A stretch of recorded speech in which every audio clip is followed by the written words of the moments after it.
Thank you. I'm Toby Aykroyd of the Europe Foundation. My background actually is probably rather different to most of you. I trained as a development economist. I have been in business for a long time now, and have actually managed forests for both commercial and conservation purposes, including complete non-intervention. And lastly, I've done a fair amount of political lobbying, albeit on behalf of business, but most of the techniques transfer. And what I'd like to suggest in this talk covers a lot of the ground that we just heard, but from a slightly different perspective. We're facing a huge challenge, obviously big opportunities to go with it. But if we're to surmount that challenge, I think as a sector, we need to change the way we're doing things to a considerable degree. So I'm talking about ecosystem services, but really forest ecosystem services here, given the title of the conference. The scale of the challenge, most of you are far better aware than I am. Forest coverage, we've talked about. Only a small proportion in favourable condition, and I'll just flip forward to the graph here, which you've already seen today. Forget the names on it, just look at the traffic lights. Anything in red or orange is really not good news. So that leaves a very small proportion of total forest area to be addressed. And that is pretty recent. It's the EA report on the Habitats Directive, Article 17. So, very small proportion in favourable condition, within which you've got this old growth primary forest, intact cover, if you want to put it another way. I put 3 to 4%, slightly bigger than the standard definition. First of all, because we don't know, it hasn't yet been mapped properly.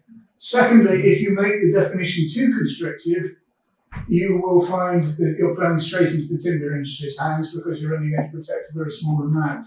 And we actually think, and this is the product of two separate conferences that we had in 2017 in Brussels and 2019 in Bratislava, you actually need to be looking at a minimum of 15% of the forest cover to protect. If you want to get around the fragmentation problems, you want to have proper connectivity and really deliver maximum ecological benefits from old growth forests. The remaining 85%, perhaps the biggest part of the agenda by miles, and really interesting input from Stefan and also the EFI, then how are you going to apply your close to nature basis? There's a vast amount of money involved, and there's a massive funding gap.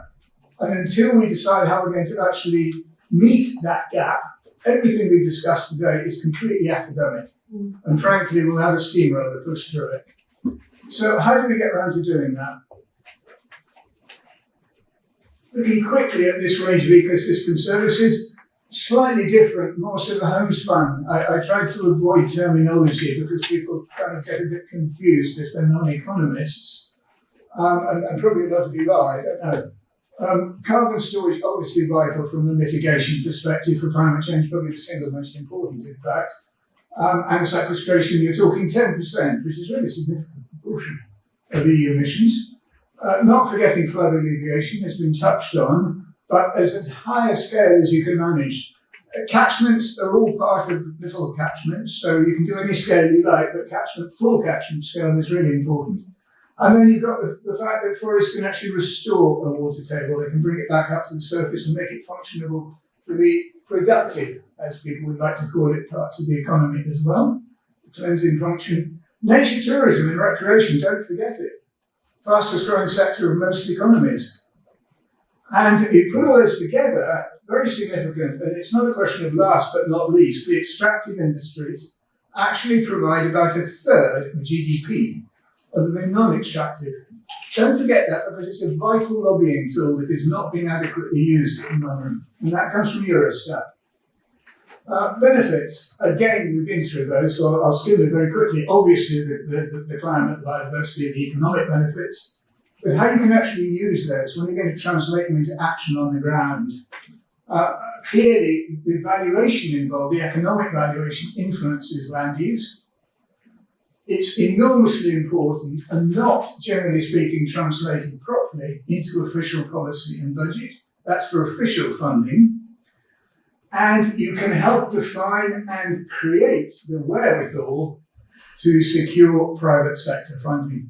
I know a lot of NGOs are turning their back on it. They don't like carbon credits. They certainly don't like biodiversity credits.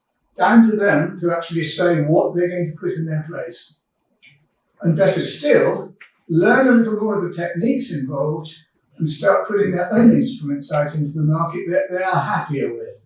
And that second solution is really the one that I think we need to look at as a sector really urgently, rather than just turning our backs.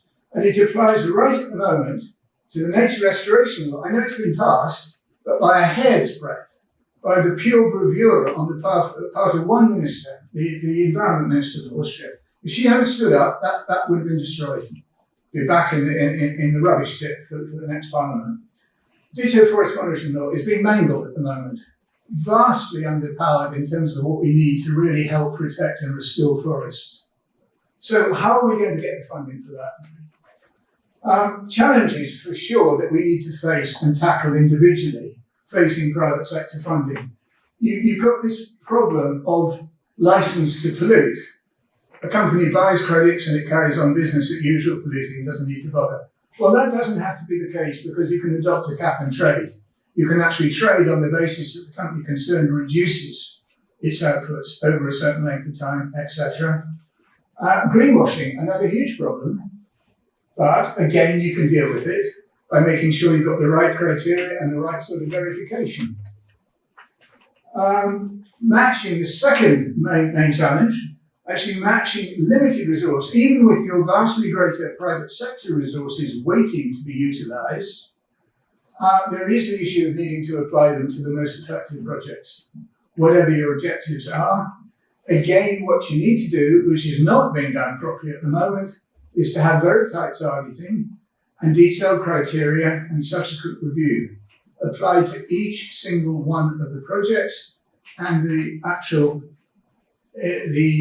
funding instruments that have been used to support them.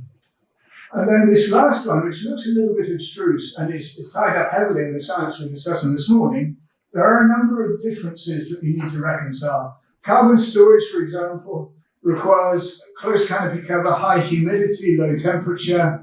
It can be quite different to the sort of scenario that biodiversity specialists like, which is a lot of mixed habitat with a lot of daylight and a lot of herbage growing up.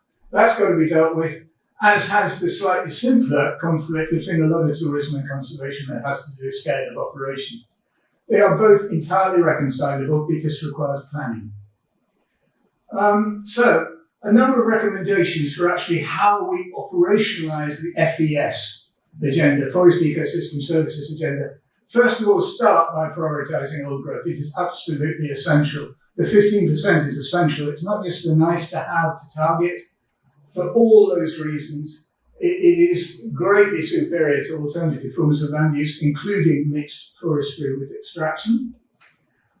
When you're looking at the NRL, which we've got to do retrospectively because it's in such a bad state, the diluted condition that got passed, it needs revising anyway already. And if we're looking to have a proper FML, then there are comprehensive criteria, some of which have not really been adequately considered. And we need all our boreal ecosystems included, not just the ones that have a low opportunity cost if you're going to devote to forestry rather than other forms of land use. Non-tree flora has not been given nearly enough attention. The moment you say forest, people think of trees. People just talked about trees today. Non-tree is more than half the battle if you're trying to encourage biodiversity, food plants in particular, but also this issue of mosaics. It's very easy to get siloed, forest, wetland, grassland. Mix the three, and you've got ecotones, you've got mosaics, and that's where some of your richest biodiversity is going to be without compromising your climate change objectives. So it is really important, but overriding all of this, unless you are going to concentrate on the funding focus, you're not going to get the landowners on board. And that is simply not happening at the moment, and that is why, as I said very briefly in my question to Marco, that's why the nature restoration law nearly failed, and why the FML is not being put through in remotely the right degree of comprehensiveness, because it is not being related to the landowners who oppose it, but who only need to be told how it can earn an awful lot more money for themselves, for their own enterprises, and then you can completely turn the situation around. And then finally, as you know far better than I do, situation with monitoring. Yes, there's a lot, as was being said this morning, that can be done with remote sensing and DNA catching up rapidly as a secondary high-tech support. But don't forget the ground truthing. particularly for the practicalities of circumstances in remoter areas where you get some of your best old growth forests. It can be destroyed very, very quickly. You need an on-the-ground network, and something we proposed as a result of the 2017 Brussels conference was an early warning system with a leaf network of local monitors, mainly based around the NGOs. Easy to set up, extremely cost-effective, but we need it, and we need it in place pretty much right now. Second set, we've really got to upgrade the whole infrastructure that supports PES. It's still very primitive and very initial. The public grant system, again, you all know this, it's got to be adequate, the amounts have got to be adequate, they've got to be fit for purpose. No use just paying people for the total value of their wood, you're wasting a lot of money. Profit plus whatever percentage you think is necessary to incentivize. Administration's got to be simple, promotion's got to be direct and hit the targets, and duration has got to be sufficient for forest owners and managers to change their medium and long-term plans. It's so simple, that last aspect, but it's almost always missing from contracts, almost always. Then you've got the actual private sector, and this is a little bit more complex technically, so bear with me, but there you are talking about the payment for forest ecosystem services, PFAS if you like. You've got to build a marketplace. It's very fragmented at the moment, and that involves matching the funders, mainly the corporates, the ecosystem service suppliers, so the owners, the users of the woods, quite often they're community owned as well, which introduces an extra complication, and the intermediate agents who put the two together. You've got to have full certification the whole way through, starting with the actual financial instruments themselves, but also these intermediate and implementing agents. So the whole thing is properly covered. And then this critical issue at the end, joint development and monitoring of those instruments. And when I say joint, it must involve the conservation engineers. Absolutely vital. And yet they're almost completely missing from the process. Legal aspects very quickly. Legislation, oddly enough, a lot of the actual remit lies in the hands of the World Trade Organization if you're looking to increase your official support for payment for ecosystem services generally.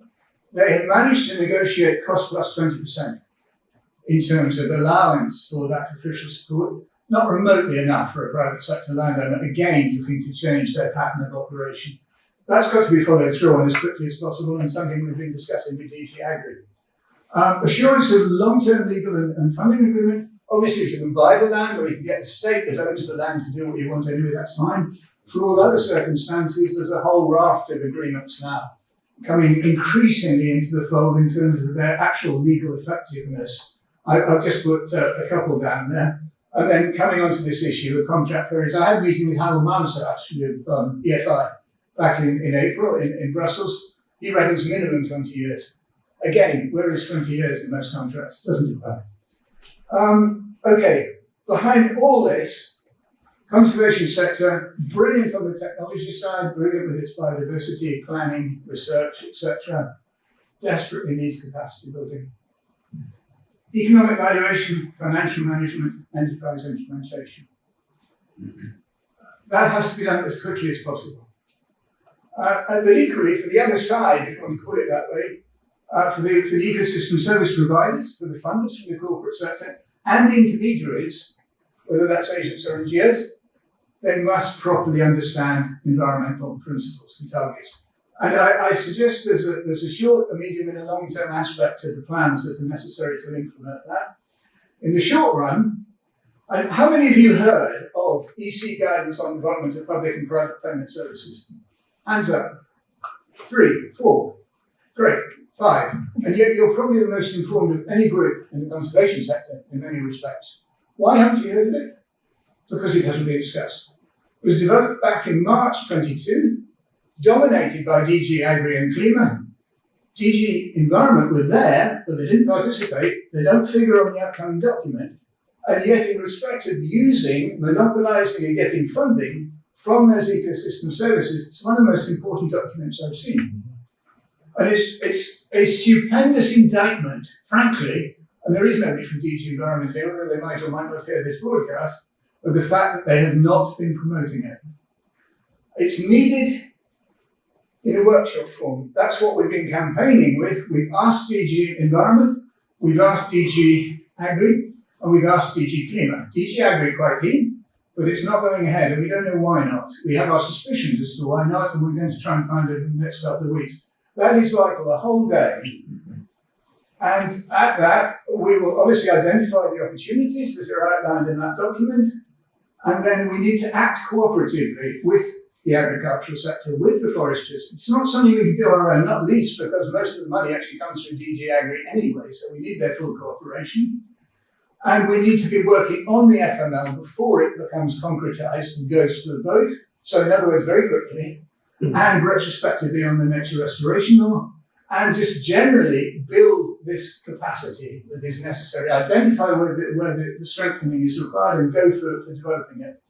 Now we've already gained really cross-sector support for this concept, even for the specific working day, from ELO, that's Jürgen Tack, who's the Director General, from EEB, from Patrick Ten Brink, who's head of their economics team, from the forest consultants at WWF, from the director of CEPF, Fanny Pomlan, which I must say astonished me. She's perfectly willing to admit that a lot of her timber-oriented members actually would prefer to not fell any longer but produce ecosystem services non-extractive. Makes more sense to them economically. Simple answer. You just got to make a case. EFI, even some of the farming unions are saying that they're actually more interested in this. And as I said, we've had no trouble when we were talking to DG Agri. Where's the block? Fill in the gap. Astonishing. Medium term, there's another document. How many of you heard, well, you probably would have come across the 2015 Natura 2000 and Forest Guidelines. It's all about management. Has that been updated? No.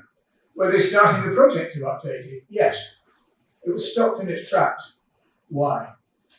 Never had an answer. Asked several times. I'm not trying to start a conspiracy theory here, but I'm just outlining a few things that can be done quite rapidly till I think make a big difference.